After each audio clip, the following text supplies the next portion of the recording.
Hola, ¿qué tal? Amigos y amigas del Canal 14 del Sistema Público de Radiodifusión del Estado Mexicano. Mi nombre es Omar Cepeda Castro. Bienvenidos a este nuevo programa especial. Y es que el COVID-19 ha afectado de manera global a la humanidad.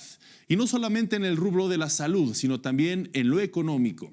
Pero existe una tercera área que destaca. Nos referimos a la pandemia de la infodemia.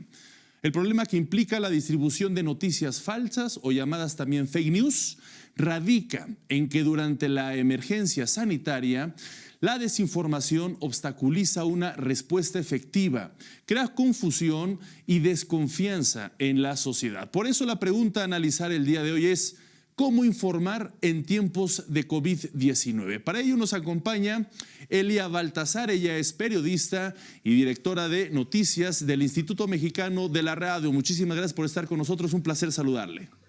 Muchísimas gracias. Me da mucho gusto acompañarlos en este programa especial. El gusto es nuestro. También nos acompaña Juan Gozaín. Él es un destacado escritor y periodista colombiano. Bienvenido, Juan. Gracias por estar con nosotros en el Canal 14. Al contrario, muchas gracias de parte mía. Me han invitado de un país tan querido, tan entrañable, tan hermano como México. Les mando un abrazo a todos y a usted, Omar, muchas gracias. Gracias. También nosotros queremos mucho a Colombia. Y también se encuentra con nosotros Giancarlo Zuma. Él es director del Centro de Información de Naciones Unidas para México, Cuba y República Dominicana. Muy bienvenido. Gracias por estar con nosotros en el Canal 14. Es un gusto estar aquí, Omar, Juan, Elia. Vamos sin duda a hablar de cosas muy interesantes hoy. Gracias por la invitación. Totalmente de acuerdo. Gracias a los tres. Bienvenidos. Vamos a iniciar este programa, pero antes permítame presentarle una cápsula que se trabajó aquí en el Canal 14 del Sistema Público de Radiodifusión del Estado Mexicano para contextualizar este importante tema.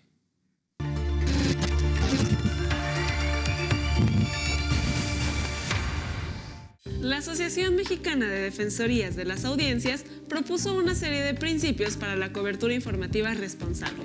Se debe priorizar la información vinculada a síntomas, mecanismos de transmisión, grupos de riesgo, así como de líneas telefónicas y sitios virtuales de atención y centros de asistencia. También es aconsejable promover mensajes que combinen la rigurosidad explicativa con un vocabulario sencillo para garantizar la comprensión de las audiencias no especializadas en el tema.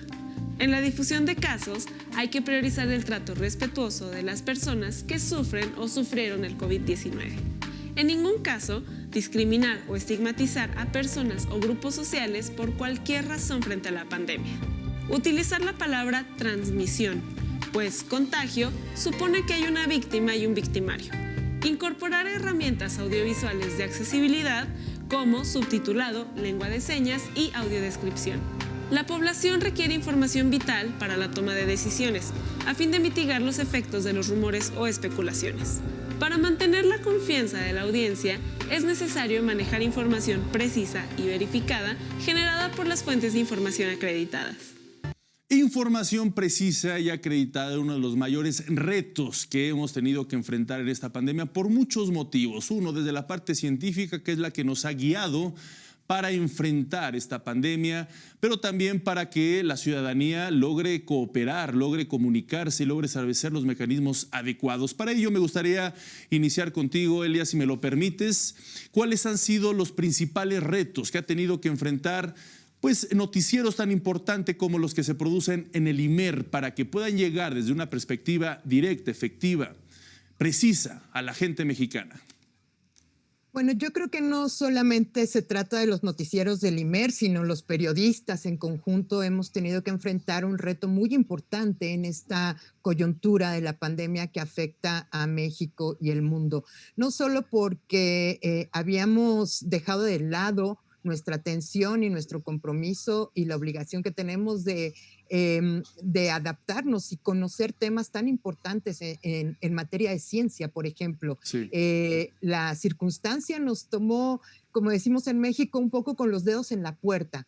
Y los periodistas, como casi siempre sucede, tuvimos que nadar a contracorriente y tratar de recortar trecho en materia de conocimiento científico, de poder ubicar, entender y poder cumplir nuestra obligación, una obligación que como nunca es importante y como nunca requiere y exige de nosotros los más altos estándares de responsabilidad, de seguir y apegarnos a las reglas básicas del periodismo respecto de la responsabilidad que tenemos en este momento.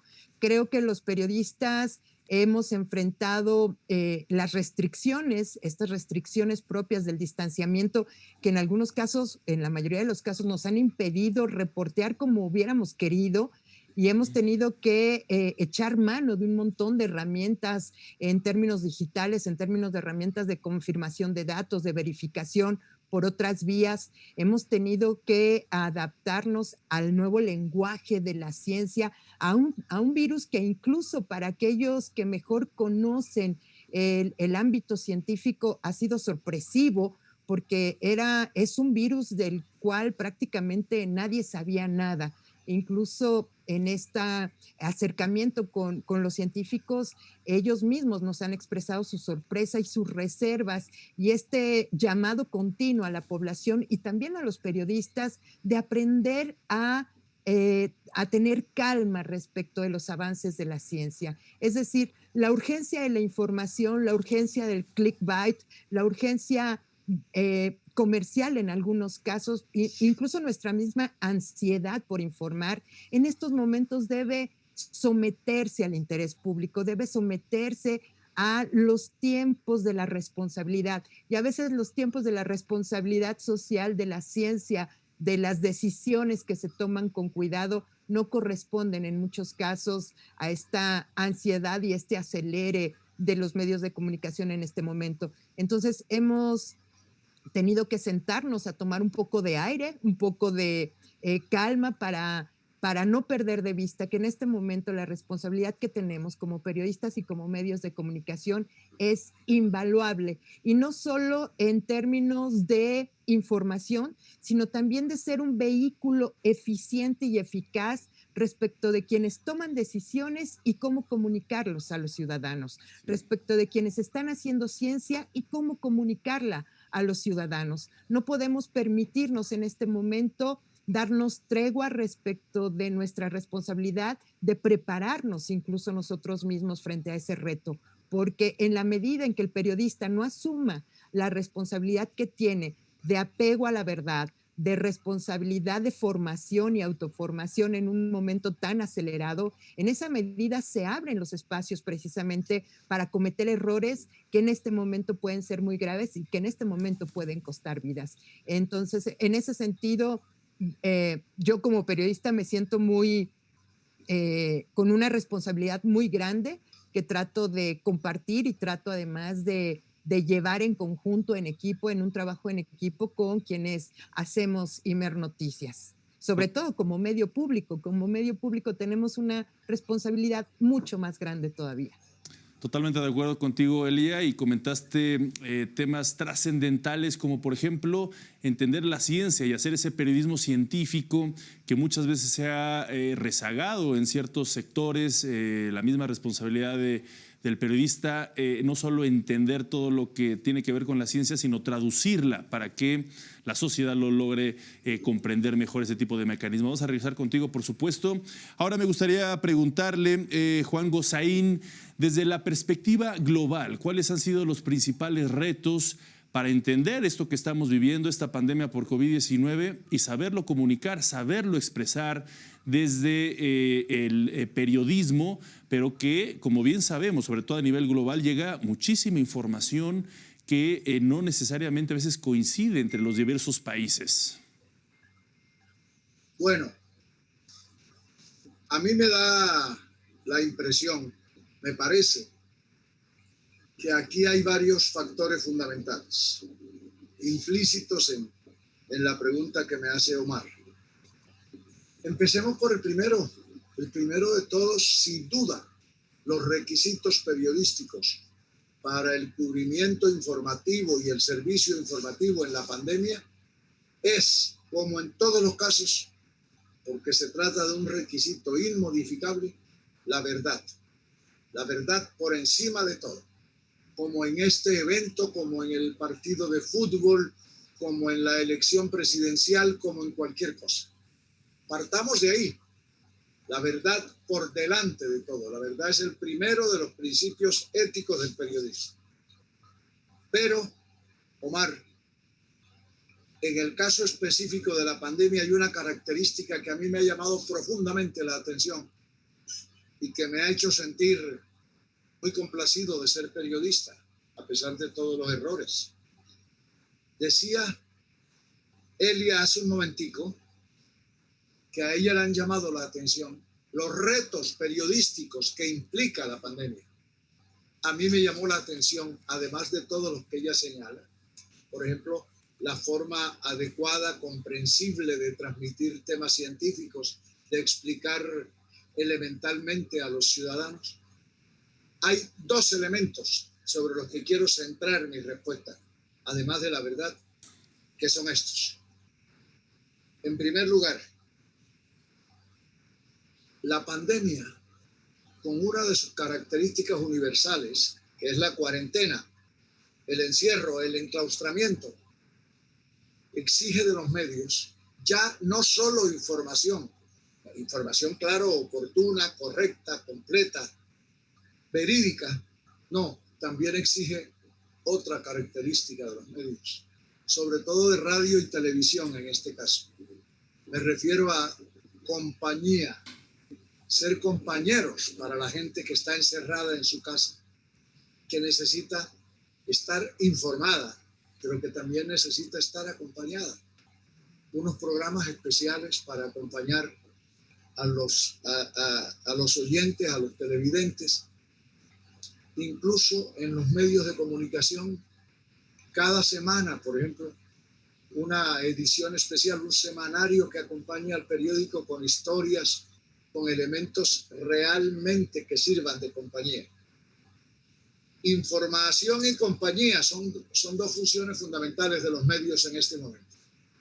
Y el otro elemento, que es el que, como dije, me conmueve como periodista, es que pocas veces en la vida, tenemos los periodistas oportunidad de hacer un trabajo, no encuentro una palabra más apropiada, de hacer un trabajo apostólico.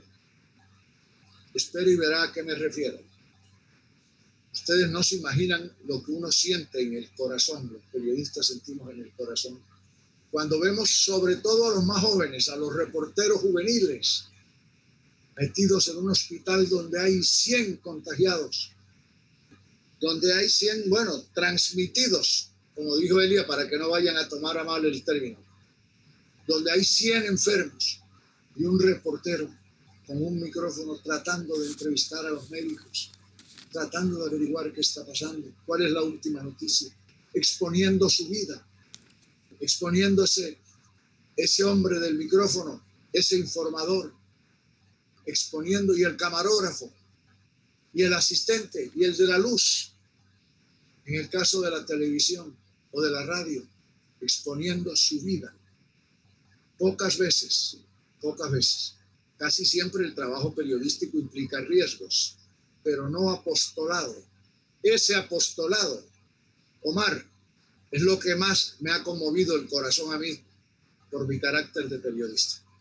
Totalmente de acuerdo, una gran solidaridad, un gran compromiso por parte del gremio del periodista, esta hermosa profesión y sobre todo oficio que nos permite llegar precisamente a la noticia, aunque duela mucho, pero también ser partícipes de atestiguar lo que está sucediendo y poder participar precisamente para contribuir con frenar esta pandemia desde los medios y los periodistas. Me gustaría preguntarle, Giancarlo Suma, bajo este contexto y estas primeras participaciones que acaban de hacer nuestros invitados, también preguntarle a usted, desde la ONU, ¿qué se está haciendo? ¿Qué elementos y estrategias se están desarrollando para poder contribuir con una información transparente y eficaz?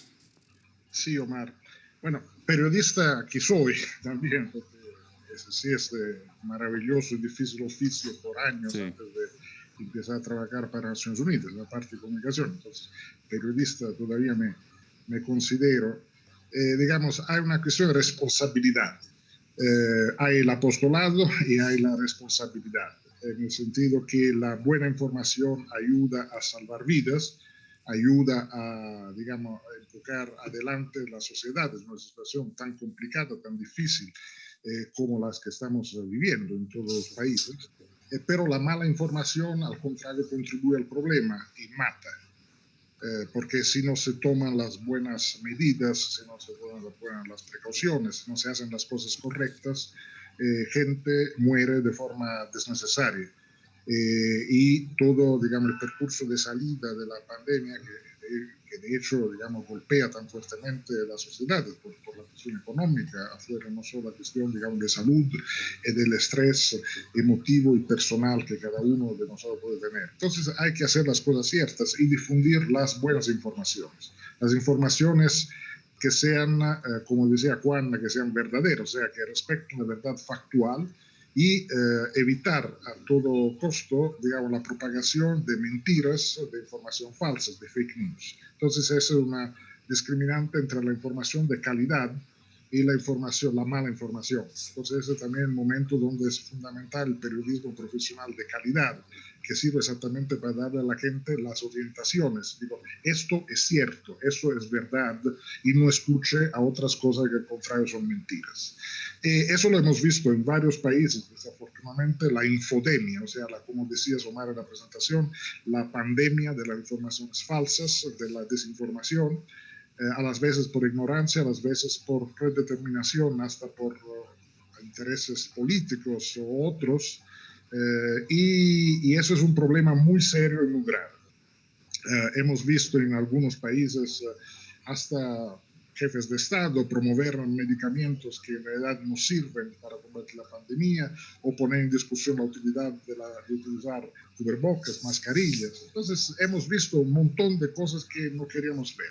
La ONU, por esto, las Naciones Unidas han lanzado una campaña global que se llama Verified en inglés, o verificado en español, en castellano, exactamente para invitar a las personas a reflexionar antes de compartir informaciones, principalmente en las redes sociales, que se han vuelto digamos, hoy una realidad fundamental en el campo de la información. O sea, hasta hace algunos años la información era solo la que los periodistas profesionales providenciamos.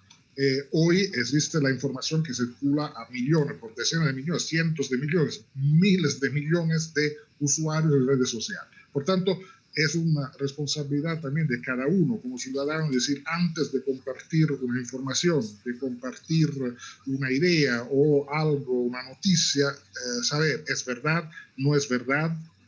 Volvemos al principio básico del periodismo de calidad, del cual hablaba Elia y Juan, o sea, sí, la información de calidad es la verdad. Entonces, la ONU lanzó esta gran campaña de concientización y también de pedir a cada uno de participar. Y nosotros lo hacemos con mensajes directos, digamos, al público, al usuario, a los usuarios de redes sociales, y también con sociedad, digamos, haciendo acuerdos con grupos de medios, como aquí, como, bueno, tenemos el gusto de tener IMER, el Instituto Mexicano de Radio, como uno de los socios de la campaña, todo el sistema público de radiodifusión del sistema mexicano es socio de la campaña Verificado, y varias radios, digamos, redes de radios comerciales, universitarios, también de comunicación en el metro, etcétera, para difundir información verificada, de buena fuente, que en nuestro caso son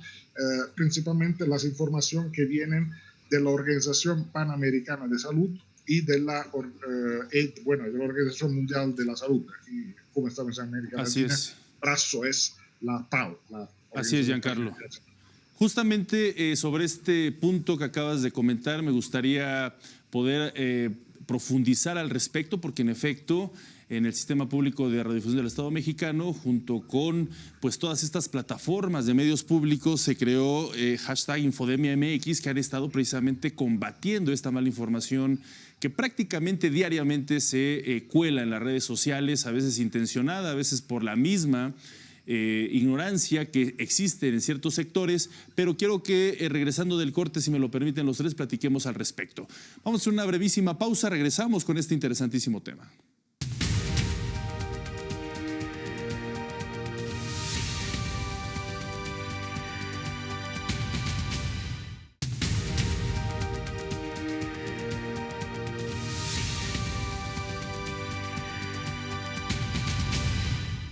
Y se han abierto una serie de colaboraciones en México, precisamente en un comunicado que dio a conocer el Sistema Público de Radiodifusión del Estado Mexicano y Naciones Unidas en esta alianza de colaboración en el marco de la campaña global Verificado para combatir la desinformación, y que el SPR participa en esta campaña con su plataforma Infodemia MX, precisamente creada para combatir la epidemia de noticias falsas y ofrecer a las audiencias un espacio de información verificada. Se considera que la infodemia es un esfuerzo construido por desinformar, por descalificar y aprovechar la esfera pública para impulsar agendas de interés particular, ya sea políticas o económicas, saboteando la acción de los gobiernos nacionales y locales de una manera perniciosa y que afecte el bienestar público, y que es precisamente esa infodemia la que se ha visto manifiesta en una gran cantidad de países, incluido México. Al respecto, me gustaría preguntarte, Elia, si me lo permites, ¿cómo se le tiene que hacer para poder detectar ese tipo de información que, por supuesto, contraria a lo que tenemos que saber, y cómo transmitirla de manera efectiva también, por supuesto, en los informativos?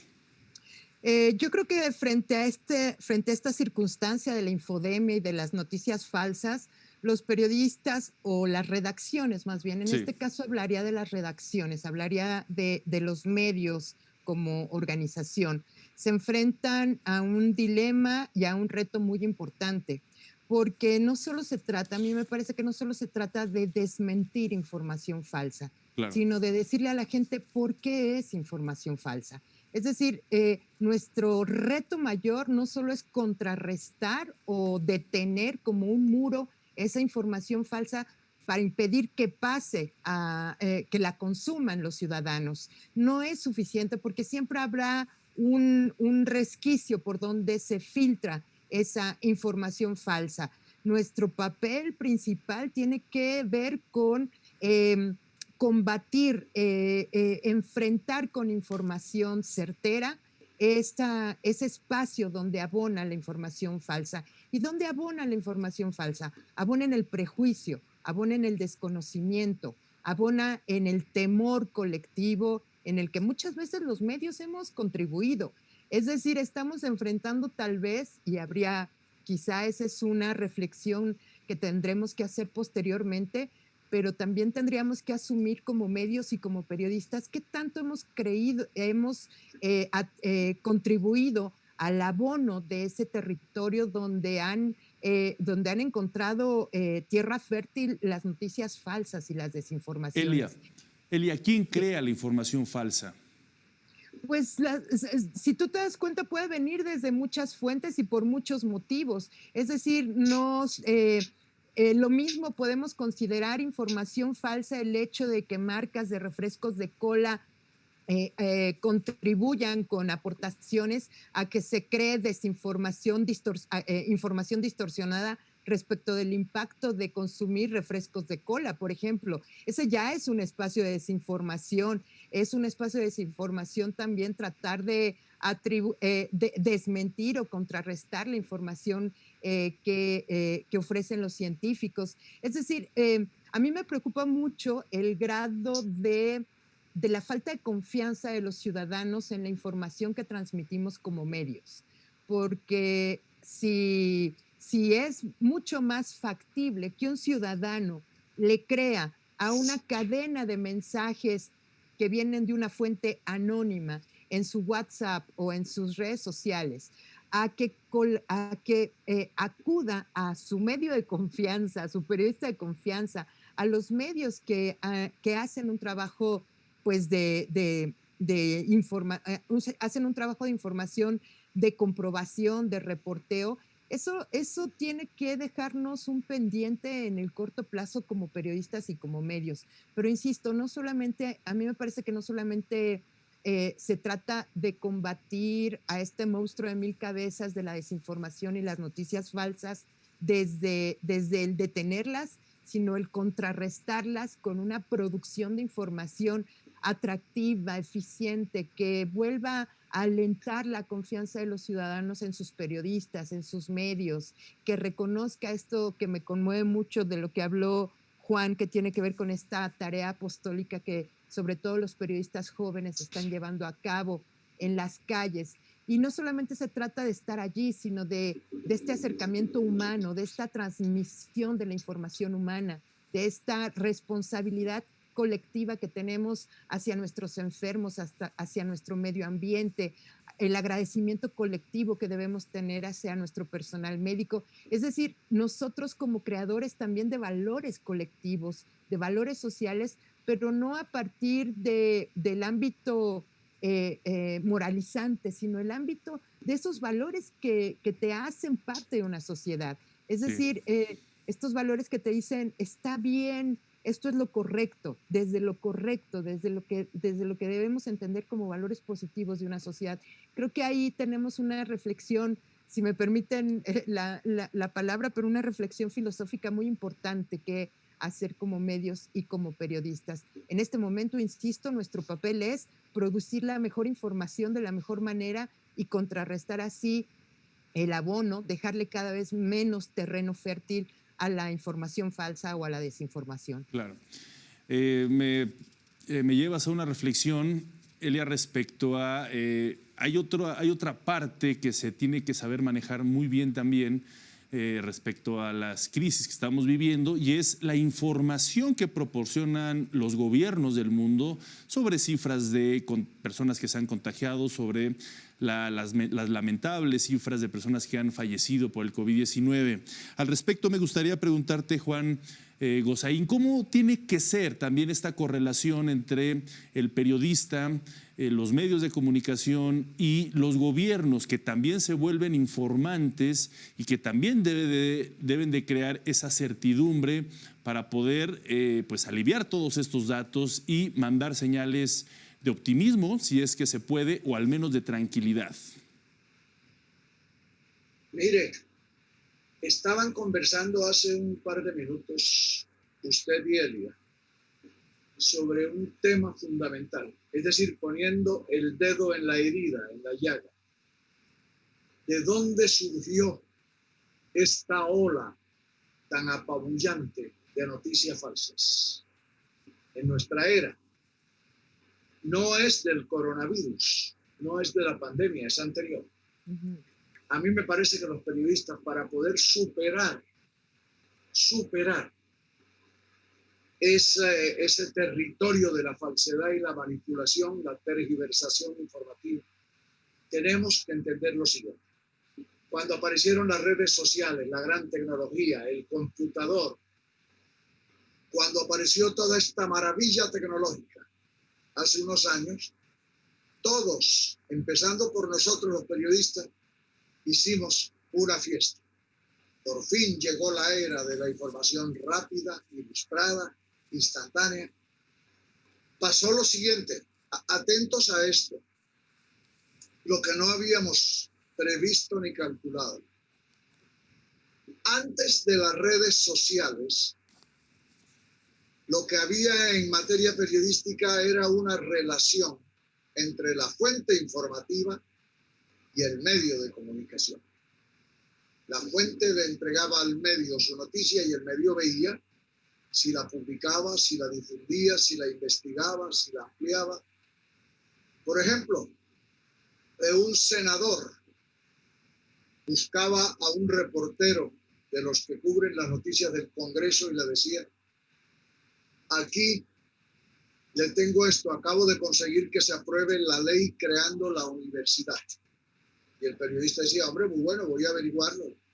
Había una relación entre la fuente que originaba la noticia y el medio que la divulgaba.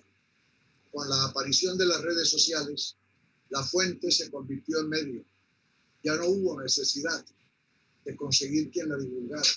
La propia fuente abrió su red social y ahí, sin responder ante nadie, sin tener la mediación de nadie, sin nadie que investigara, ni preguntara, ni supiera, ni confrontara, salieron las noticias. Y lo que se nos vino encima en el mundo entero, en todos los idiomas, fue una avalancha, un cataclismo de mentiras, de manipulaciones, de tergiversaciones, de torcer la noticia. Y eso afectó al periodismo clásico, al periodismo tradicional. Es decir, a los periódicos, las revistas, la televisión, la radio, a todos. Porque entonces los medios tradicionales, por intereses económicos, dijeron las administraciones, los propietarios de los medios: ¿y yo para qué sigo pagando tantos periodistas si las noticias están gratuitamente en las redes? Yo las puedo tomar de las redes. Y en el mundo entero se produjeron masivos despidos de periodistas. Comenzaron a tomar de las redes. Y en consecuencia, lo que ya era mentira en la red se volvió mentira reproducida en los medios. Lo primero que hay que hacer es comenzar a rescatar el prestigio de los medios, la veracidad. Es muy importante esto que está comentando, porque permite entender cuál es el proceso original de hacer un buen periodismo apegados a pues la fuente y corroborar la información. Al respecto, me gustaría preguntarle, Giancarlo. Espéreme un segundito. Adelante. Excúseme, Adelante. Ustedes son muy amables para redondear esta idea. En esas andábamos con las redes convertidas simultáneamente en fuente informativa y medio de divulgación, cuando llegó el coronavirus, cuando llegó la pandemia. Y entonces se agregó un elemento adicional, el interés de los gobiernos. Y entonces a todos los intereses que ya había, aparecieron gobiernos que mienten, que no dicen con claridad lo que está pasando. Es decir, la víctima fue la prensa. Y no olvidemos, compañeros, una verdad universal. Cuando la prensa es víctima, la víctima verdadera es la sociedad. Es la afectada. Sí. Le quiero pedir un favor, ¿cierto? Le quiero pedir un favor para el final.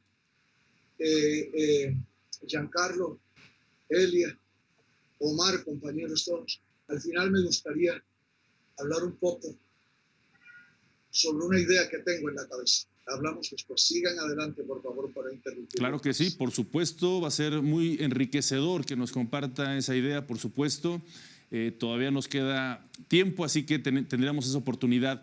Pero como fue muy importante lo que acaba de comentar, me gustaría escuchar la opinión de Giancarlo Suma y, por supuesto, si nos puede, a partir de lo que comentaron, a partir de lo que comentó Juan Gosaín, también, Giancarlo, cómo las redes sociales están contribuyendo para mejorar en este momento la información del COVID-19, más allá de la infodemia de la que estamos platicando, si existe, gracias a las nuevas tecnologías de la información, también mecanismos adecuados que nos están permitiendo llevar a mejores causas y a mejor puerto un problema como es la pandemia por el COVID-19. Giancarlo.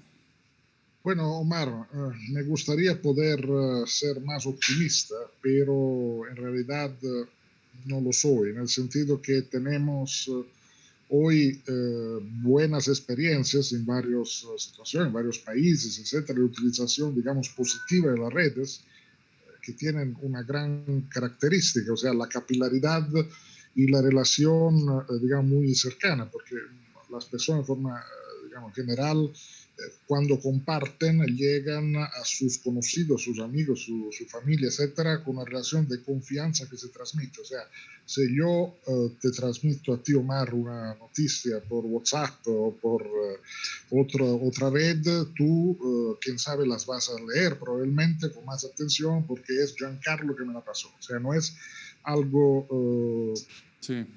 anónimo, sino es, hay una relación, digamos, de transferencia de confianza. Entonces hay buenas experiencias, pero en realidad lo que estamos asistiendo en todo el mundo es la automatización muchas veces por el mal, digamos, de las características de las redes. Como decía Juan, todos nos ilusionamos al comienzo hasta las redes como instrumento de expansión democrática. Pensamos, por ejemplo, a las revoltas populares en el mundo árabe hace más de 10 años, ahora, en la primavera árabe, cuando utilizando también redes sociales la gente se movilizaba para pedir cambios democráticos, etc. Después, digamos, esta ilusión al comienzo se transformó en una pesadilla por la manipulación que se volvió una industria. Realmente, bueno, eso es un largo tema que yo estudio además como académico también, entonces no me voy a extender, pero digamos, tenemos un problema ya, que es de desconfianza creciente de la opinión pública en varios países con relación a las autoridades. Y todos a los centros de poder. Puede ser los gobiernos, puede ser también los medios tradicionales de comunicación. Muchas veces lo hemos visto ahora en la pandemia de COVID, hasta en los especialistas, los científicos. O sea, que la gente no le cree no la gente, todos, pero digamos un porcentaje importante de personas no le cree ni a los científicos. Es una desconfianza global. O sea, no es un problema solo de México. Además, probablemente en México tenemos una mejor relación, digamos, con un nivel de confianza mejor en los medios, o en la ONU, aquí, que en otros países, pero que existe. O sea, mucha gente no confía más en las autoridades. Y eso es algo que viene ya de un tiempo. Hay razones económicas en la crisis de los medios, lo que decía Juan, y hay también un problema. O sea, que en las últimas décadas mucha gente en todo el mundo se sintió abandonada por las autoridades. No supimos responder a la altura. Y delante, digamos, de esa traición de los que debían ser los que hacían las cosas, la gente parece dispuesta a creer en mentiras, en teorías conspiratorias, sí, etc. Y eso, el problema, Omar, es que hay también en varios lugares del mundo políticos inescrupulosos que utilizan, digamos, esa realidad concreta que hay para, digamos, su beneficio, para su beneficio. La mentira se volvió una commodity, se volvió algo utilizado de forma corriente, mientras algo, digamos, hace algunos años atrás, si un político, un presidente, no me refiero a mí, fuera atrapado, digamos, diciendo una mentira, bueno, eso sería grave. Hoy no, la mentira se puede mentir y seguir mintiendo. Hay una lógica.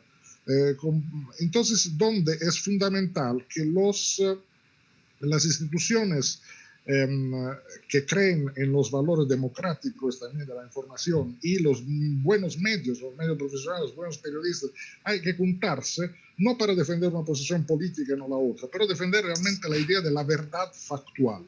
Claro. O sea, opiniones todos tenemos, son todas, casi todas legítimas, sí, pero la verdad factual existe. O sea, el virus se transmite con la saliva, con la respiración, las mascarillas sirven para salvar vidas, la cloroquina no sirve y puede matar. Digamos, eso es la verdad factual científica, sí, que hay que defender. Sobre eso no hay opinión. Si alguien te dice, no, usar mascarilla no sirve y a mí no logro respirar, no sé qué, etc., eso no es una opinión. Eso es algo que va a matar gente. Entonces, esa es la responsabilidad que tenemos como instituciones y como medios de comunicación para, digamos, llevar los mensajes, digamos, de verdad factual, que en un caso de una pandemia hacen la diferencia entre la vida y la muerte y cómo salimos de eso. Y se me permite, digamos, en eso termino, mi preocupación es dupla. O sea, uno es cómo manejamos ahora por varios meses más digamos, la salida la salida estamos lejos desafortunadamente de salir, pero digamos, esta fase de la pandemia que es un poco decreciente, pero todavía muy aguda, muy agresiva, etcétera. Entonces, ¿cómo manejamos eso? El próximo paso será cómo manejamos la cuestión de las vacunas. Eso es preocupante porque hay también esta ola anticientífica, toda una teoría conspiratoria sobre las vacunas que hacen mal, las vacunas que yo no quiero para mí y para mis hijos, etc. He visto ayer una encuesta que salió en Estados Unidos donde está escrito que 49% de los norteamericanos no quieren hacerse vacunar, Claro. no quieren vacunarse. Entonces, Sí. ¿por qué esto? Bueno, por el resultado de años y años de manipulación, de mentiras, de actitud anticientífica y digamos, conocimiento. Claro. Parece que la estupidez se volvió casi una medalla de mérito, entonces, Sí. o el desconocimiento. Entonces, eso es el reto donde estamos, y por eso es fundamental que los medios de calidad, medios públicos, etcétera, no solo los públicos, digamos, todos los medios profesionales Así es, de calidad, Giancarlo. hagan lo suyo en esto. Así es, Giancarlo. Imagínate lo que estaría diciendo en estos momentos el gran periodista polaco Kapuscinski sobre esto que estamos debatiendo, porque acaban de dar conceptos muy interesantes. Vamos a hacer una breve pausa. Vamos a regresar contigo, Juan, para que nos platiques esta idea que tienes y que nos dejó a todos con la incógnita de la gran idea la opinión o el pensamiento que nos dijiste precisamente para nuestro bloque final. Una pausa, regresamos.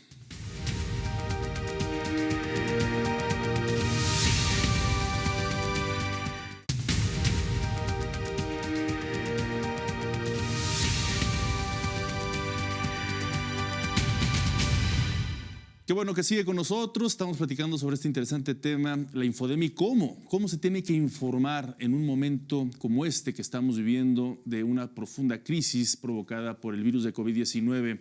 Me gustaría preguntarte, Juan, tú mismo pediste que abriéramos un espacio para esta reflexión que tienes en mente y porque también me gustaría que la pudiéramos comentar con Elia y por supuesto también con Giancarlo. Adelante, Juan.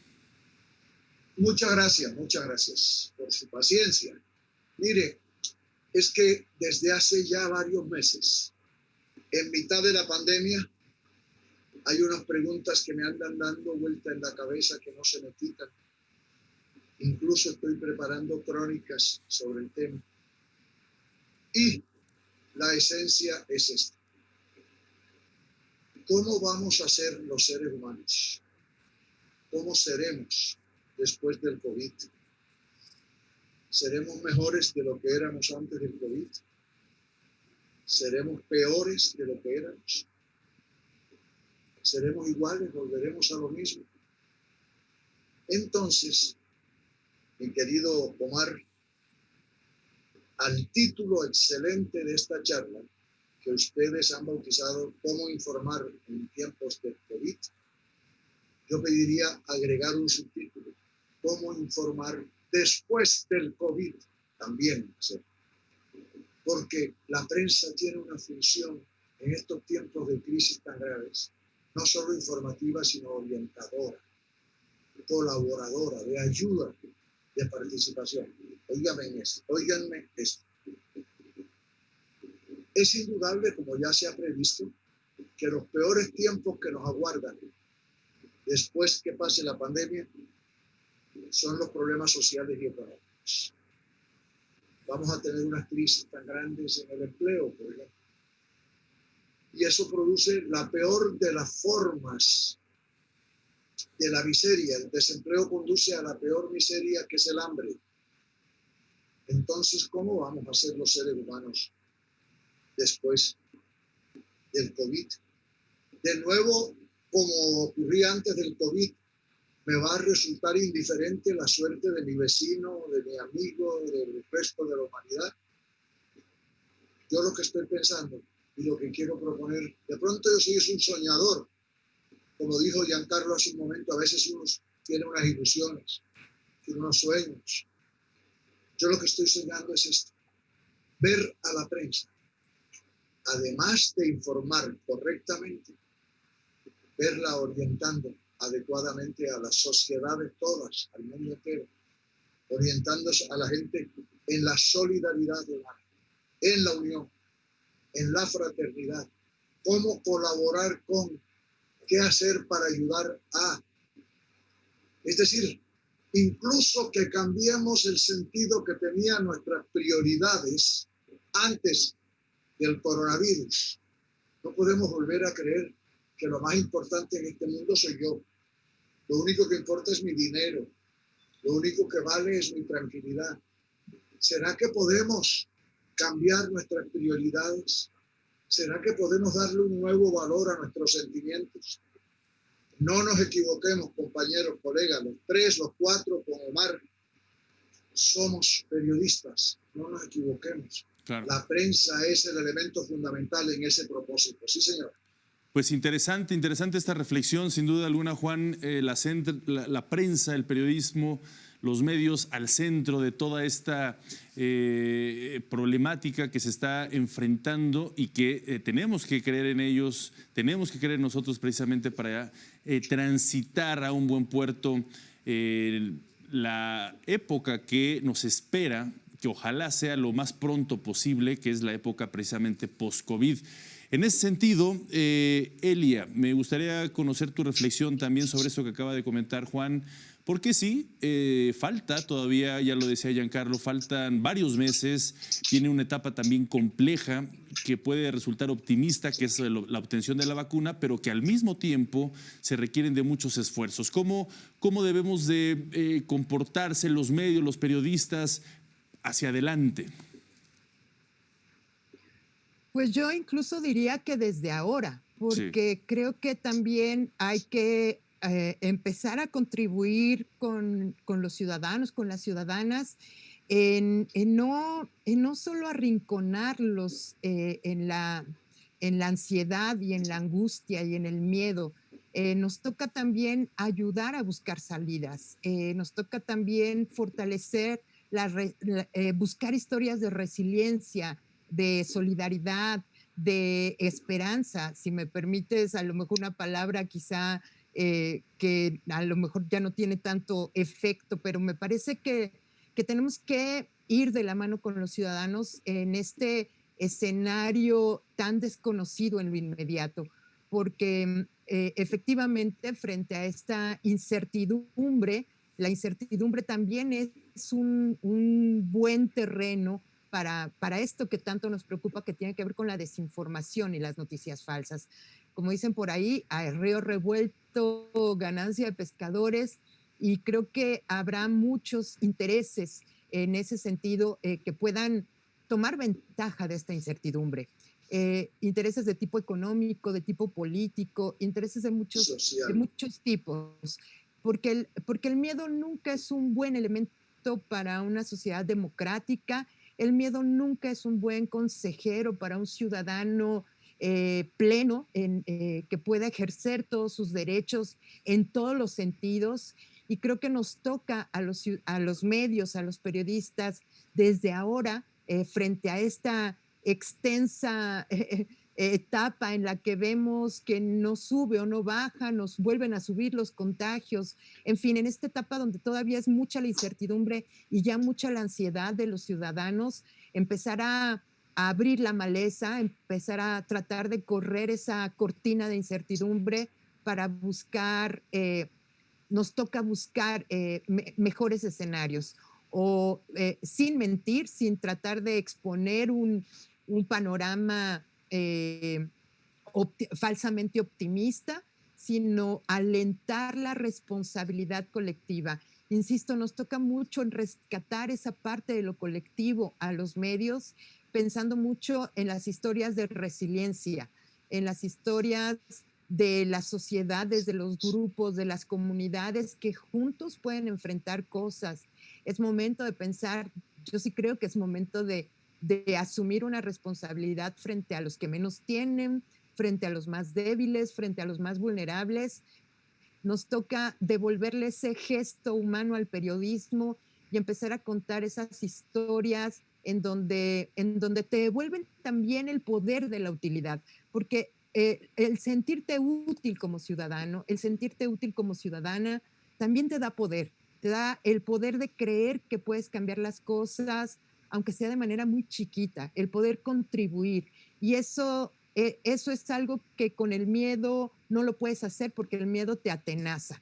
Entonces creo que nos toca construir esas historias, insisto, no de optimismo, sino de la posibilidad de crear un poder colectivo que pueda hacer frente. Es una situación que no cambia, pero que sí podemos hacer frente de otra manera, con mejor información, con un mejor trabajo periodístico. Totalmente de acuerdo. El poder colectivo, dos palabras muy fuertes y necesarias, esta solidaridad tan fundamental, porque sabemos que el COVID es universal, es global, no solo pasa en México o en Colombia. En el momento en que uno llega a cualquier territorio del mundo, puede ser contagiado o transmitir, y tenemos que entrar a esta misma conciencia de solidaridad, de apoyo y buena información, por supuesto. Me gustaría cerrar contigo, Giancarlo Suma. Tú eres director del Centro de Información de Naciones Unidas. Vaya tema, también Naciones Unidas has jugado un papel fundamental para, junto con los otros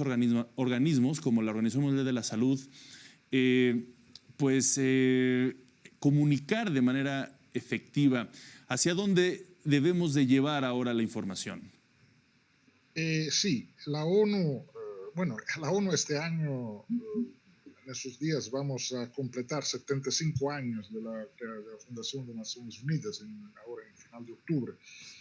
Será también la primera Asamblea General de la ONU que no se va a realizar de forma presencial, o sea, con los presidentes allá, sino de la misma forma que estamos dialogando nosotros ahora. No sé si con Zoom o otras plataformas, pero...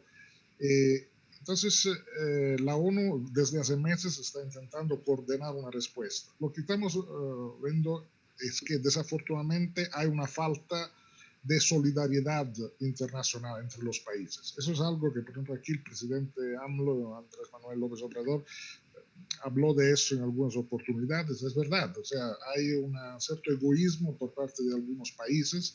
Eso es algo que tendremos que manejar, por ejemplo, cuando una vacuna finalmente exista, una vacuna aprobada, cómo se va a manejar eso, de forma que sea distribuida no apenas utilizando lógicas comerciales de lucro, sino de, digamos, utilidad pública, de beneficio del bienestar común de la colectividad humana. La pandemia de COVID en algún momento el próximo año va a terminar, en 2021, cuanto antes, o no sabemos cuándo, en algún momento el próximo año. Ahora, el problema es que los retos, los grandes desafíos de la comunidad humana permanecen. El cambio climático, la crisis climática, por ejemplo, y la cuestión de la desigualdad, que es también la desigualdad que está, digamos, es el cáncer que se está comiendo al tejido social de los países, de la falta, digamos, de solidaridad entre las personas. Entonces, la posibilidad de salir hacia adelante con un mundo más justo, más fraternal, con más igualdad, con más respecto al medio ambiente, donde todos podemos vivir mejor, eso depende de la capacidad como colectividad de dar respuestas. En eso es fundamental cómo los medios de comunicación van a entrar o no en esta discusión. O sea, para no solo describir lo que está aconteciendo, sino de también ayudar a la formulación de hipótesis y alternativas posibles. Sí.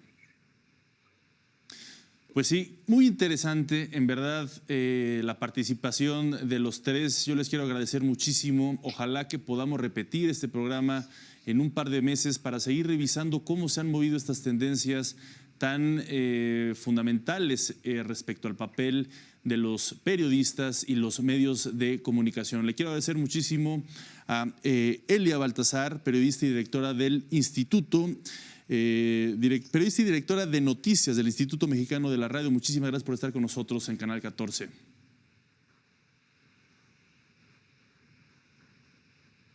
Estaba apagado. Muchísimas gracias por la invitación. Les agradezco mucho. Gracias, Elia. También agradezco muchísimo a Giancarlo Suma, director del Centro de Información de Naciones Unidas para México, Cuba y República Dominicana. Giancarlo, gracias por estar con nosotros.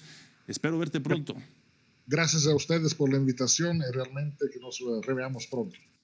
Y también muchísimas gracias a Juan Gozaín, quien se encuentra en el Caribe colombiano, en Cartagena de Indias, quien seguramente y junto con los corazones de los mexicanos palpitan muy cerquita de nuestro queridísimo Gabriel García Márquez, quien se encuentra allá, sus cenizas. Muchísimas gracias por estar con nosotros.